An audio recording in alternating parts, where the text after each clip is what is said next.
नमस्कार, स्वागत है आपका बिहार समाचार में। बिहार में भारी बारिश, आफत की बारिश का खतरनाक अलर्ट जारी कर दिया गया है। तो वहीं बिहार में लाखों पदों पर सरकारी नौकरी निकाल दी गई है। बिहार के गरीबों के लिए, किसानों के लिए बड़ी घोषणा सरकार ने कर दी। तो वहीं बिहार के हर गरीब को जमीन और घर मिलेगा। आज की बिहार की महत्वपूर्ण और बड़ी खबरों पर बात करेंगे। इससे पहले आपसे एक छोटी सी अनुरोध है, कृपया वीडियो को एक प्यारा सा लाइक अवश्य कर दीजिएगा। आपका लाइक करना ही हमारी मेहनत का फल होता है।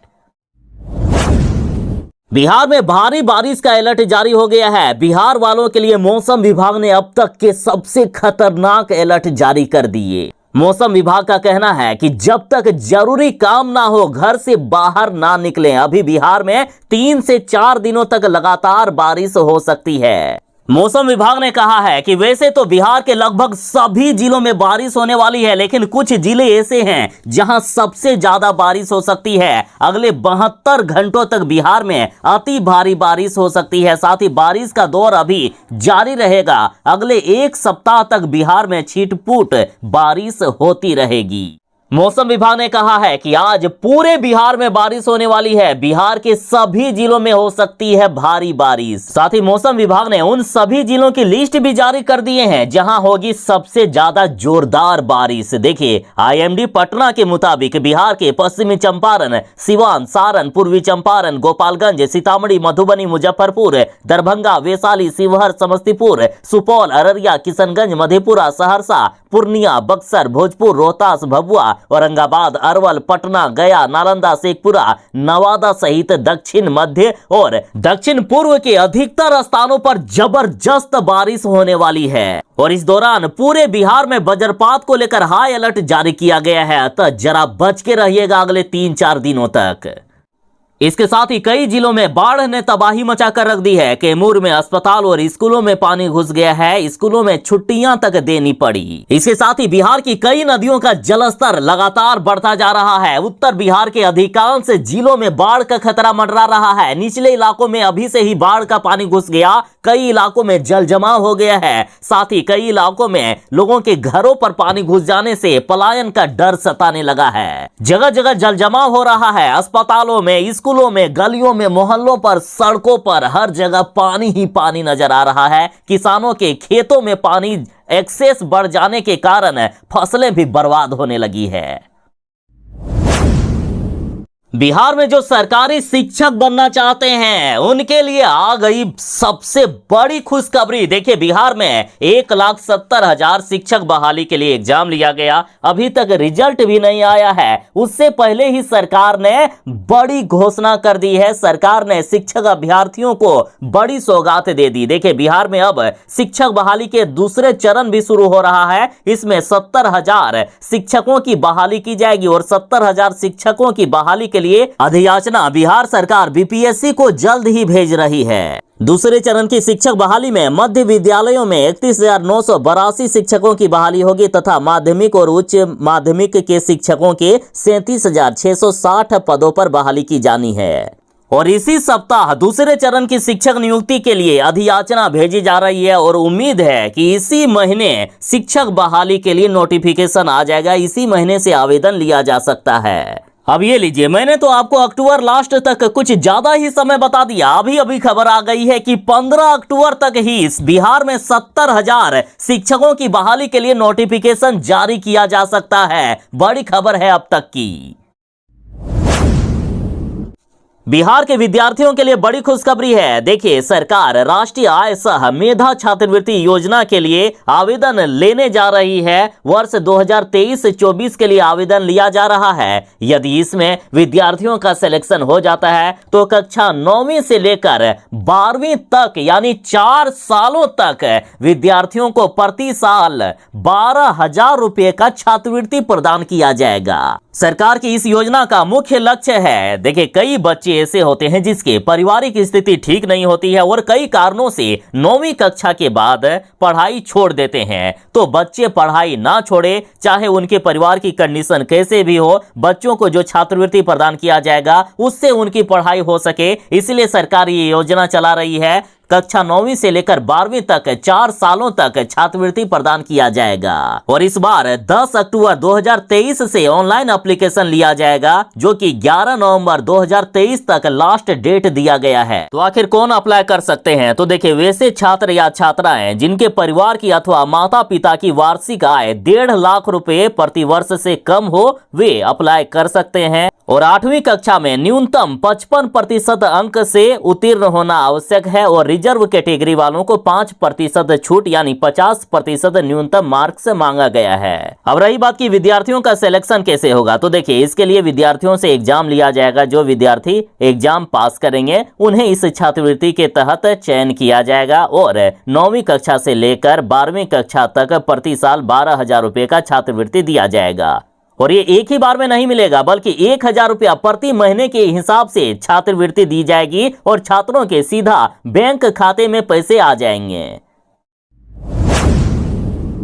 मुख्यमंत्री उद्यमी योजना के तहत उद्यमियों को जो बिजनेस करना चाहते हैं उनको उनके बिजनेस के अनुसार अधिकतम 10 लाख रुपए तक का लोन बिहार सरकार की तरफ से दिया जा रहा है। और इसके लिए 30 सितंबर तक ऑनलाइन एप्लीकेशन लिया गया था। और अब बड़ी खबर आ रही है कि सीएम उद्यमी योजना में 8,000 लाभुकों का चयन हो गया है। मुख्यमंत्री उद्यमी योजना के तहत जितनी राशि लोन के रूप में मिलेगी उसका आधा राशि वैसे ही माफ हो जाएगा। आधा राशि का अनुदान मिल जाएगा। 10 लाख की राशि पर यदि बात करें तो 5 लाख का अनुदान और 5 लाख का लोन होता है। और वो भी ब्याज 1 रुपया भी नहीं लगेगा, बिना ब्याज का ये लोन होता है और बिल्कुल ही आसान किस्तों में आपको चुकाने होते हैं। और इस तरह की और इतनी बड़ी योजना देश के किसी भी राज्य में नहीं चल रही है। ये पूरे देश में अलग तरह की योजना है। इस बार 8,000 लोगों को ये लोन दिया जा रहा है। तो आखिर उद्यमियों का सिलेक्शन कैसे किया गया, तो देखिए, जितने भी लोगों ने आवेदन किया है तो लॉटरी के अनुसार 25 मिनट तक लगभग लॉटरी चली और लॉटरी प्रक्रिया के द्वारा उद्यमियों का चयन किया गया। मुख्यमंत्री युवा उद्यमी योजना, महिला उद्यमी योजना, SC/ST उद्यमी योजना और अति पिछड़ा उद्यमी योजना के लिए प्रत्येक में 2-2 हजार लाभुकों का चयन किया गया है। बिहार में जातिगत जनगणना इसलिए तो कराई गई ताकि हर वर्ग के लिए बिहार सरकार काम कर सके, हर वर्ग का विकास कर सके। और अब देखिए, बड़ी खबर है, जातिगत जनगणना की रिपोर्ट के अनुसार EBC कितने हैं बिहार में, इसका अब सरकार के पास पर्याप्त आंकड़ा है। और अब फैसला किया गया कि कृषि यंत्रों पर EBC को मिलेगा अनुदान। जातीय गणना की रिपोर्ट के अगले ही दिन सरकार ने अत्यंत पिछड़ा वर्ग यानी EBC को बड़ी राहत दी है। कृषि विभाग ने कृषि यंत्रों पर अनुदान में SC/ST के समान ही EBC के किसानों को भी अनुदान देने का फैसला किया। बता दें कि SC/ST को कृषि यंत्रों पर 80% तक का अनुदान मिलता है और अब अत्यंत पिछड़ा वर्गों को भी 80% अनुदान मिलेगा। और इस बार किसानों को कुल 119 करोड़ रुपए का अनुदान दिया जाएगा। 21 नए कृषि यंत्रों को योजना में जोड़ा गया है। और किसानों से ऑनलाइन एप्लीकेशन लिया जा रहा है। ऑनलाइन एप्लीकेशन के आधार पर जितने भी किसान ऑनलाइन अप्लाई करेंगे उन किसानों का लॉटरी के अनुसार चयन किया जाएगा। बिहार ने जातीय गणना पूरी कर ली है। अब सरकार के पास सारे रिकॉर्ड हैं कि किस धर्म के, किस जाति के, किस कोटि के हमारे यहाँ कितने नागरिक रहते हैं। और अब बिहार सरकार ने ऊंची जाति के गरीब लोगों को बड़ा तोहफा दे दिया है। देखिए, न्यायिक सेवा में भी आर्थिक रूप से कमजोर यानी EWS को 10% आरक्षण मिलेगा।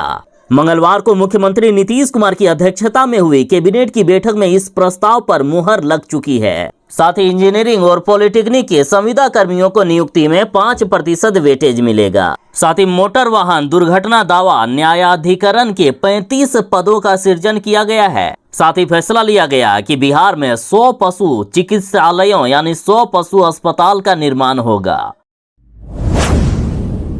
आखिर कब सुधरेगा बिहार का शिक्षा विभाग? आखिर कब तक बिहार में सारी परीक्षाओं का क्वेश्चन पेपर लीक होता रहेगा? आखिर कब तक बिहार में जो योग्य अभ्यर्थी होते हैं, जो मेहनत करके एग्जाम देते हैं, उनका सिलेक्शन छोड़कर जो चीटिंग करके एग्जाम देते हैं उनका सिलेक्शन होता रहेगा? देखिए, बिहार में 1 अक्टूबर को हुई शिक्षक भर्ती परीक्षा को रद्द कर दिया गया है क्योंकि इस परीक्षा में क्वेश्चन पेपर हो गया था लीक। पता चल गया, पकड़े गए, इसलिए परीक्षा रद्द हुई। यदि ये पकड़े नहीं जाते तो जो लोग चीटिंग करके एग्जाम दिए थे उनका सिलेक्शन हो जाता और अच्छे अभ्यर्थी रह जाते सिलेक्शन के बिना। बिहार में लगभग हर परीक्षाओं का क्वेश्चन पेपर लीक होता रहता है, तो आखिर कब बिहार का ये सरकारी सिस्टम, ये शिक्षा विभाग सुधरेगा? सिपाही भर्ती की 1 अक्टूबर की परीक्षा रद्द कर दी गई है, तो वहीं 7 अक्टूबर और 15 अक्टूबर को होने वाली परीक्षाएं भी स्थगित कर दी गई।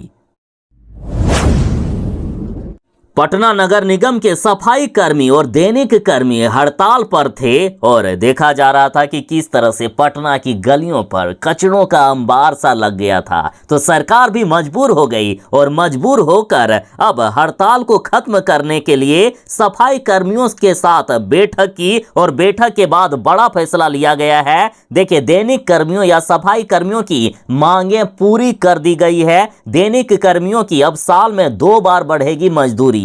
बता दें कि 21 सितंबर से ही हड़ताल पर थे निगम के दैनिक मजदूर। तो आखिर सरकार ने कौन कौन सी मांग मान ली है? तो देखिए, दैनिक कर्मियों को नियमित वेतनमान में नियुक्ति करने के संबंध में सहमति बनी। साथ ही आउटसोर्स एजेंसी के कर्मचारियों को भुगतान के संबंध में सहमति बनी। दैनिक कर्मियों को साप्ताहिक अवकाश दिए जाने पर प्रशासन राजी हो गया है। तो वहीं हड़ताल की अवधि में कर्मचारियों पर हुई दंडात्मक कार्यवाही नहीं होगी, वापस ले लिया जाएगा। और साथ ही स्थानीय कर्मियों की तरह हर वर्ष पारिश्रमिक में बढ़ोतरी की जाएगी। साल में 2 बार इनकी मजदूरी बढ़ाया जाएगा। बिहार के सरकारी स्कूलों में पढ़ने वाले बच्चों का स्वास्थ्य ठीक रहे, उनका भरण पोषण ठीक से हो सके, बच्चों को पौष्टिक आहार मिल सके, इस मकसद से सरकार बिहार में मध्याह्न भोजन योजना की शुरुआत किए हैं। लेकिन देखा यह जा रहा है कि कई स्कूलों में बच्चों को घटिया खाना खिलाया जाता है। पौष्टिक आहार तो दूर, वो खाना खाने लायक भी नहीं रहता है। इसलिए ज्यादातर स्कूली बच्चे नहीं खाते हैं विद्यालय का खाना। सरकार बार बार मध्याह्न भोजन योजना में जो खाना मिलता है उसकी गुणवत्ता को बढ़ाने के लिए कई आदेश देते हैं, फिर भी देखा जा रहा है कि बच्चे स्कूल में खाना नहीं खा रहे हैं क्योंकि ठीक से मिलता ही नहीं है खाना। इसलिए अब शिक्षा विभाग और बिहार सरकार ने ये आदेश दिया है कि स्कूलों में यदि 50% से कम बच्चों ने खाना खाया ना, तो इस बार स्कूलों को नहीं छोड़ा जाएगा, उस स्कूल पर सख्त से सख्त कार्रवाई की जाएगी। क्योंकि सरकार को भी पता है कि जब तक स्कूल वाले अच्छे खाना नहीं खिलाएंगे तब तक बच्चे खाएंगे ही नहीं। इसलिए यदि 50% से कम बच्चों ने खाना खाया तो वैसे ही वे स्कूल पकड़े जाएंगे। सरकार ने कहा कि बच्चे बाहर का सामान खाकर बीमार ना पड़े, वो स्वस्थ रहे, इसलिए अभिभावकों को जागरूक करके बच्चों को स्कूल में खाना खिलवाया जा रहा है। लेकिन जो स्कूल वाले गुणवत्तापूर्ण खाना नहीं दे रहे हैं उसे अब किसी भी कीमत पर नहीं छोड़ा जाएगा।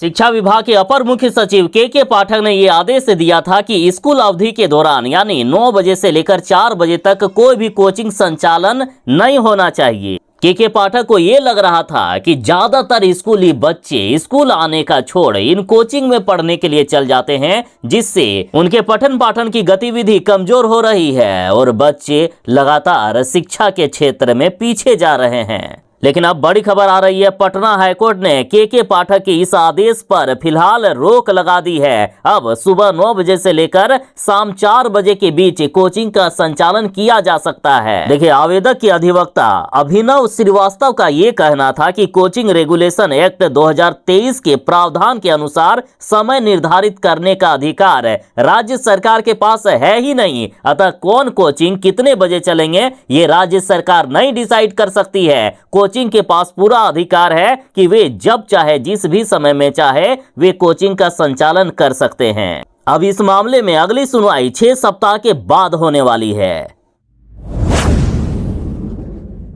माननीय प्रधानमंत्री नरेंद्र मोदी जी ने कहा है कि कांग्रेस देश को बांटने की राजनीति कर रही है। प्रधानमंत्री नरेंद्र मोदी ने जाति आधारित गणना को लेकर विपक्षी दलों की मांग के बीच मंगलवार को कहा कि उनके लिए गरीब ही सबसे बड़ी जाति और सबसे बड़ी आबादी है। मोदी जी ने कांग्रेस पर हिंदुओं और गरीबों को बांटने की राजनीति करने का आरोप लगाया। मोदी जी ने कहा कि देश में अगर कोई सबसे बड़ी आबादी है तो वह गरीब है, इसलिए गरीबों का कल्याण ही मौजूदा केंद्र सरकार का मुख्य मकसद है। अगर गरीबों का भला हो गया तो देश का भला अपने आप हो जाएगा।